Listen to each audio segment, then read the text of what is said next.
Hey everyone, it's me Rose. Welcome back to my channel. Again, wala akong magagawa. Gagawa ako ng content kahit hindi mo sabihin gagawa ko rin ako. What?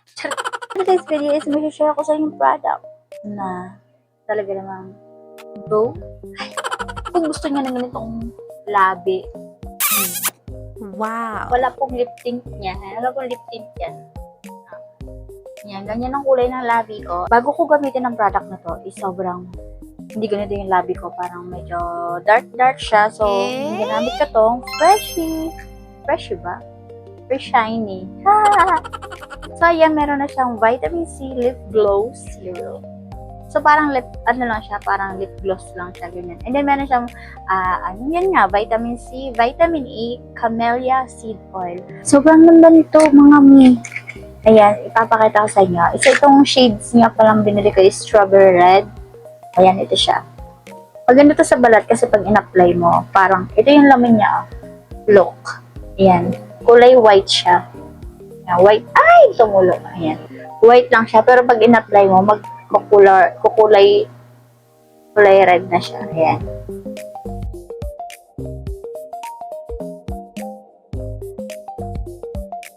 Look.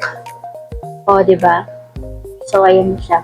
Babad lang natin siya, and then, pwede natin, kung ayaw nyo naman maging shiny, shimmery, at labo, pwede natin burahin yan, and then, mananatili ang kanyang kulay.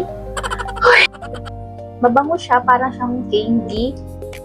And then, parang meron akong nararamdaman na parang menthol siya. Menthol, ayan. Parang siyang menthol, yan. So, yan. Maganda siya kasi, kung maitim ang labi mo, ito lang ang gamitin mo kasi meron na nga siyang vitamin A, vitamin C.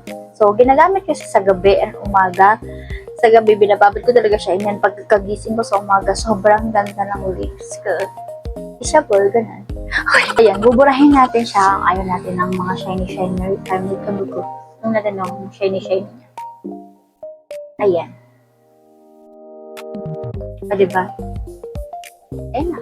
Yun na yung kulay niya. Ayan. Strawberry red. Diba?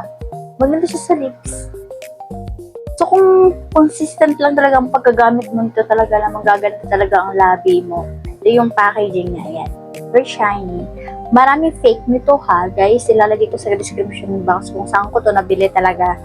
And then, din ko talaga mismo siya binili sa kanilang, yung mga nagla-live selling sa TikTok. Okay naman siya. Meron pricing nga lang siya, pero okay lang siya sa akin. So, disclaimer lang ulit. Hindi porket bumana sa kaning kagana sa inyo. Magkibog tayo ng skin. And then, ang sinishare ko sa inyo is based on my experience lang. Yan lagi kong sinasabi sa inyo kasi baka syempre, sasabihin ko gamitin nyo, recommend ko. Tapos kung may nangyari sa inyo, di ako ang nanagot. Sikat! I-try nyo na rin to. Sobrang ganda talaga. Promise. Kung gusto nyo ng mga ganitong content, sundan nyo ako. Tara. Please subscribe yung channel to and hit the notification for more upcoming videos. And see you in my next part.